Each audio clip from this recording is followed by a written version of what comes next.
Olli Hokkanen. Oot sä tämmönen homo? Tai meidän kesken vaan? No, kyllä. Oikein. Paljonko menee ihmisen nahkaa päivässä? 1,5 tamperoista menee yhdessä illassa, 3 tunnissa. No, se on niin. Se on ihan käsittämätön suoritus.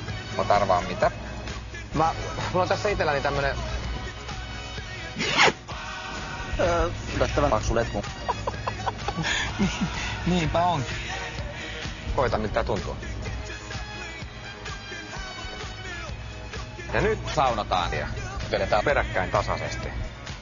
Ei pysty. Ei pysty. Ei seiso. Laita kokislasi yöksi, niin se on aamulla pystyssä. Joo. Nyt mennään mainoskatkolle ja sen jälkeen vähän fyysisempiä.